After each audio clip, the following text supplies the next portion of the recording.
minutes and talk about that, but we want to talk about James Whitey Bulger. Right.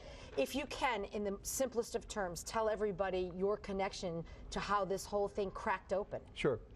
Back in '95, when these indictments came out that named my client, then was two clients, Bob DeLuca and Frank Salemi. Yep.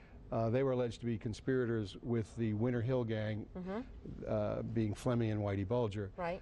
During the course of the evidence that we uncovered, I discovered that the FBI had this program called the Top Echelon Informant Program, and that Bulger and Fleming were their star members. You cracked that open. Yes. To know that James Whitey Bulger is on his way to Plymouth right now. Yep. What's your reaction? Very happy. Welcome home. Welcome home. Wow. I mean, this has really been 16 years, and you were right there from the beginning.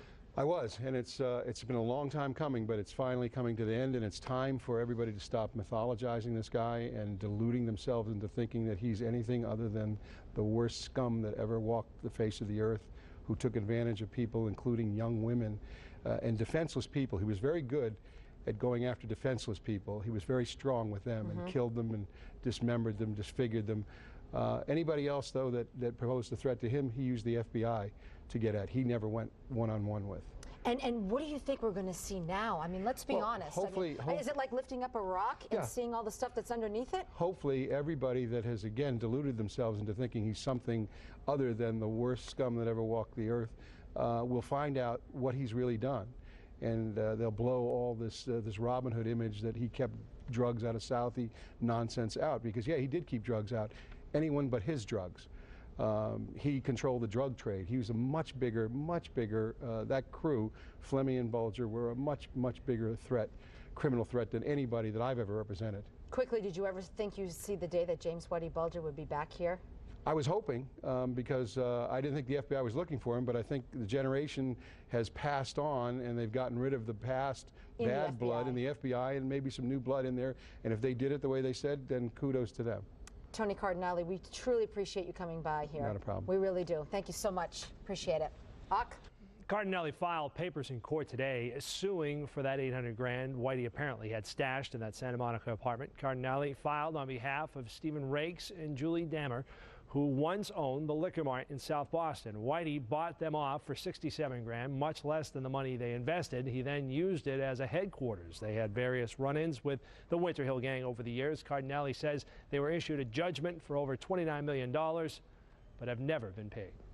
Well, for every corrupt law enforcer that Bulger allegedly had in the palm of his hand, there were a dozen more honest investigators laying the groundwork to put James Whitey Bulger away before his escape in 1995.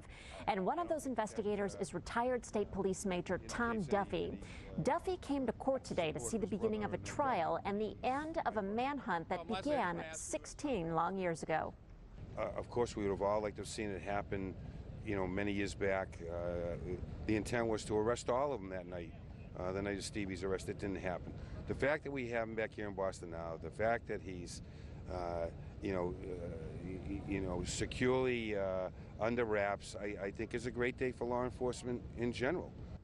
And Tom Duffy was part of the team originally intended to take down James Whitey Bulger. Not all the people murdered allegedly at the hands of the now captured Southie crime boss were local. Roger Wheeler was a business executive from Oklahoma. In 1981, he found out that Bulger and Cord, Stephen the Rifleman Fleming, were skimming money from his Florida-based World Highlight business.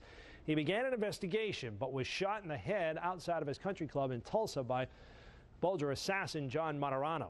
Wheeler family attorney Frank Libby joined us live this morning and says the relationship between Bulger and the FBI destroyed that family. It's historical. It's no longer a current threat, but it served to destroy the family. They split apart over it. It just was a bad time in their lives. The toll isn't just physical, it's emotional. No, it isn't at all. Well. It's emotional, it's psychic, and then what followed thereafter, doubly harmful, was the way that they were treated by the Justice Department. They were deceived by the FBI over the years of trying to get to the bottom of really who was responsible for this murder. The FBI kept them at bay, obviously, purposely, and then when it came to account for this unholy alliance between FBI Boston and Bulger Fleming, the Justice Department denied their claims. Attorney Libby says the Wheeler family has no plans to come to Boston for any type of trial, but says they will follow it very closely. All right, let's move on now. Up next in sports, the Stanley Cup champs already planning for a title defense. Find out who the Bruins chose in tonight's NHL draft.